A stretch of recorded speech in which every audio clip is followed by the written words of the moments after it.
On se retrouve dans une nouvelle vidéo Formule 1. On va reparler des débuts d'Isaac Hadjar en Formule 1 qui sont franchement très bien. On va en reparler dans cette vidéo. N'oubliez pas de liker, partager, commenter et surtout vous abonner à la chaîne. C'est très important. Et nous on est parti. Honnêtement, après les 9 premiers week-ends de course de cette saison 2025 jusqu'en Espagne, il n'y a quasiment rien à redire sur le début de la saison d'Isaac Hadjar, qui franchement fait des merveilles avec cette Racing Bulls. La chance qu'il a eu aussi, c'est que cette voiture est plutôt bien née au final, parce qu'elle arrive à marquer des points très souvent, pas que aux mains d'Isaac Hadjar, mais surtout grâce aux Français quand même. Au moment où Yuki Tsunoda était encore dans l'équipe sur les 2 premiers week-ends de course, voilà, Tsunoda arrivait aussi à marquer des points, à faire des Q3. Lawson aussi a marqué quelques points à Monaco, mais c'est le seul Grand Prix où il a marqué des points, alors que Isaac Hadjar, lui, ça fait déjà 5 courses sur 8 où il a marqué des points. Je compte 8 parce qu'en Australie, bon, voilà, il y a eu cette boulette en début de saison, voilà, au tour de chauffe, sous la pluie. Voilà, c'est des choses qui peuvent arriver. Quand on voit le Grand Prix derrière avec les autres rookies qui se sont mis dans le mur, Bortoleto, Douane, Lawson aussi s'est mis dans le mur pendant la course. Bon, bah voilà, pour Hadjar, c'était dans le tour de formation, c'est dommage. Mais voilà, au final, il s'est bien rattrapé. C'était sa seule erreur de sa saison pour le moment. En fait, il n'y a rien de négatif à dire, à part donc cette sortie de piste dans le tour de formation de sa première course. Mais voilà, on est passé à côté maintenant. Il a fait plein d'autres bonnes choses depuis, donc on l'a mis de côté. C'est sa seule grosse erreur. Après, il y a eu 2 sorties de piste aussi à Monaco où il a tapé le rail à 2 reprises dans la même séance d'essai libre.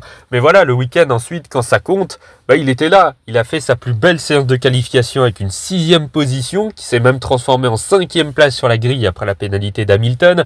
Il a marqué des très gros points sur cette course, donc il s'est franchement très bien rattrapé. Vaut mieux taper en essai libre, 2 fois si besoin, mais d'aller chercher des gros points ensuite, un gros week-end ensuite à partir des qualifications.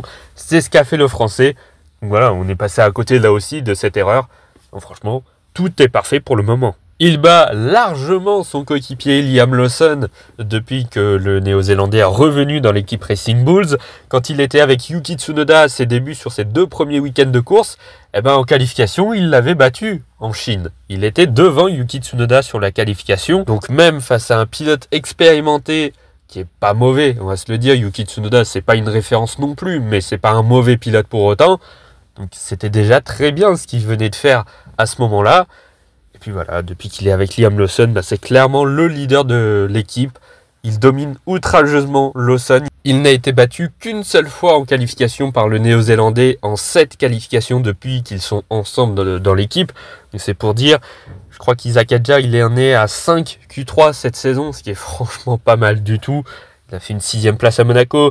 Je crois qu'il fait 2 fois 7e aussi sur 2 autres qualifications. Donc non, franchement, c'est très bien. Il arrive à scorer des bons points. Il a marqué déjà 21 points au championnat et il pointe à la 9e position avec une Racing Bulls. C'est vraiment très bien. Ouais, il est très régulier. Il n'a pas de crash en course. Bon, à part l'Australie, mais voilà. Sinon, depuis, il n'y a aucun abandon. Il n'y a aucune faute de pilotage. Rien. Tout est carré pour le moment.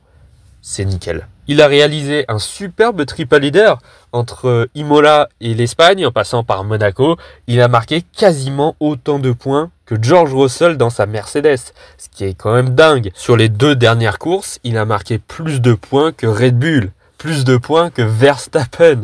C'est juste fou. Alors il y a des circonstances pour Verstappen évidemment, on va pas en reparler dans cette vidéo, mais voilà quand même, ce que fait Isaac Hadjar, c'est vraiment très bien.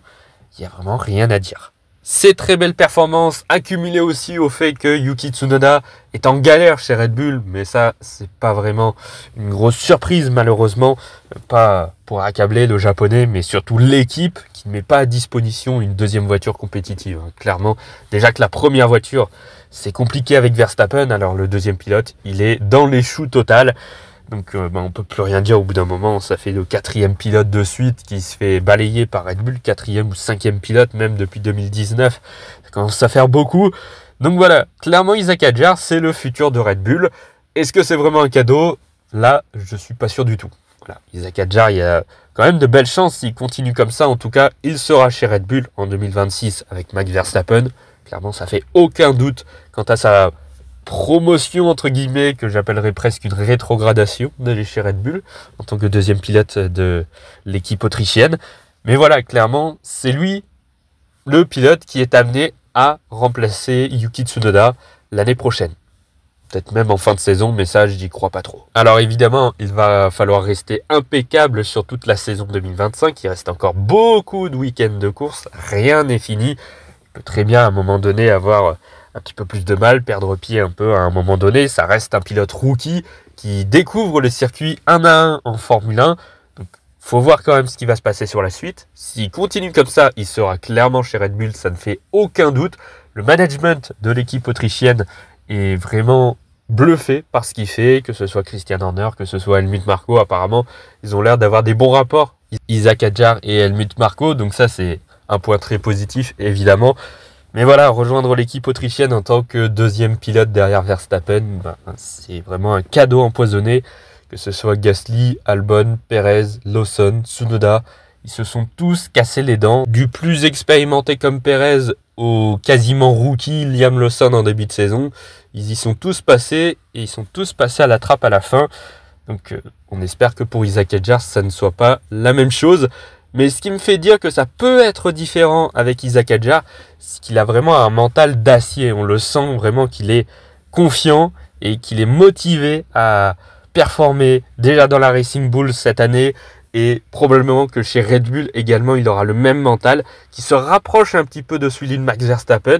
Donc franchement, c'est très très bien. Le mental de Verstappen, mais sans être brouillon au volant, comme l'était le néerlandais dans ses premières années, notamment en 2015, où soit il allait taper les murs, soit il défendait de manière vraiment très très agressive, vraiment à la limite, voire même des fois il dépassait la limite.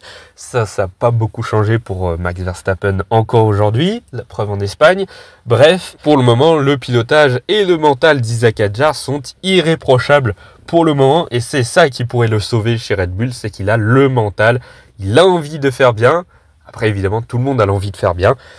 Maintenant, voilà, c'est un peu différent, je trouve, Isaac Hadjar, parce que lui arrive à performer tout de suite dans l'équipe sœur de Red Bull, ce que n'a pas fait Tsunoda, ce que n'a pas fait Lawson, où à moitié il performait, mais c'était encore un peu difficile.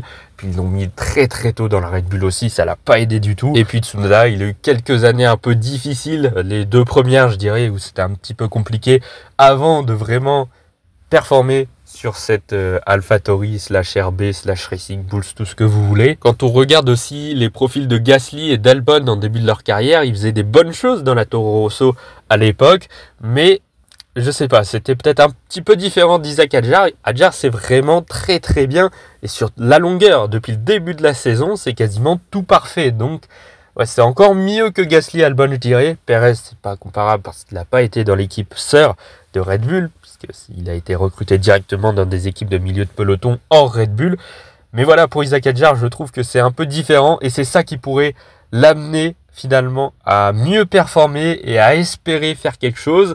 En plus de ça, nouvelle réglementation en 2026, nouveau moteur, puisqu'ils seront associés à Ford avec les Américains pour Red Bull et plus Honda.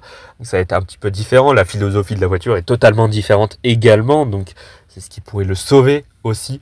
C'est que Red Bull aura besoin probablement des deux pilotes pour évoluer au mieux cette voiture qui sera toute nouvelle pour l'équipe. Donc ils auront besoin potentiellement d'Isaac Hadjar s'ils le prennent en 2026. Et puis autre chose, c'est que peut-être les relations entre Red Bull et Verstappen sont un petit peu plus compliquées actuellement. Ça performe pas vraiment pour l'équipe.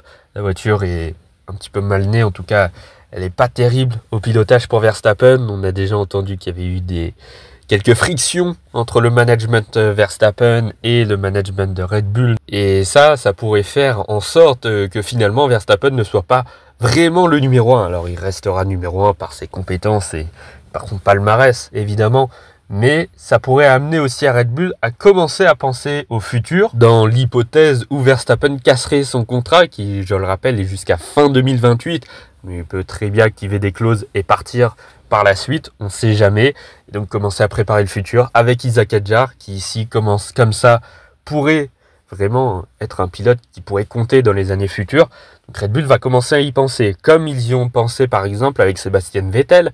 Au moment où il est rentré dans l'équipe, il est tout de suite devenu le numéro 1, un jeune pilote qui performé vraiment très bien dans la Toro Rosso l'année précédente. Il a tout de suite pris le pas sur Mark Webber. Il est tout de suite devenu le numéro 1 de l'équipe dès 2009. Et puis pour Verstappen, quand il est arrivé dans l'équipe en cours d'année 2016, alors il n'est pas devenu tout de suite le numéro 1 face à Daniel Ricciardo, mais voilà, on sentait que c'était vraiment le futur de Red Bull. Et puis à partir de 2018, il est clairement devenu le numéro 1 de l'équipe, à tel point que Ricciardo a dû se retirer et a dû partir chez Renault en 2019. Et à partir de ce moment-là, donc Verstappen est devenu le numéro 1. Est-ce que ça va changer en 2026 ? Est-ce que Red Bull va commencer à se dire, bon, on ne sait jamais, on va peut-être perdre Verstappen dans les prochaines années, alors autant former du mieux possible Isack Hadjar, qui est un jeune pilote qui performe actuellement. Voilà, je me lance dans le futur, évidemment, dans les 2-3 saisons prochaines, mais clairement, Isack Hadjar, il faut qu'il continue comme ça. Et s'il continue comme ça, s'il reste monstrueux comme ça, à enchaîner les Q3, à enchaîner les arrivées dans les points, à continuer à battre outrageusement son coéquipier Liam Lawson, clairement, il y aura probablement un beau futur, comme le dit Christian Horner d'ailleurs, comme l'a dit la semaine dernière, je crois. Il peut avoir un très beau futur dans l'équipe autrichienne, sait-on jamais. C'est un petit peu le défi, quoi. Ça va être soit il va se casser la figure comme tous les autres pilotes chez Red Bull depuis 2019, soit il arrive à forcer un changement dans l'équipe Red Bull et à commencer à penser à l'avenir et commencer à penser aussi au deuxième pilote du coup pour 2026. Voilà, ce sera par ces résultats qu'il pourrait réussir à inverser la tendance et pouvoir vraiment exister dans cette équipe Red Bull en tant que numéro 2 derrière Verstappen. Non, il reste plus qu'à performer sur cette saison 2025. En tout cas, pour le moment, ça se passe vraiment très bien cette année 2025. Voilà, c'est la fin de cette vidéo. Merci d'avoir écouté jusque-là. N'oubliez pas de liker, partager, commenter et surtout vous abonner à la chaîne, c'est très important. Et nous, on se retrouve dans quelques jours pour une nouvelle vidéo sur la chaîne. À bientôt.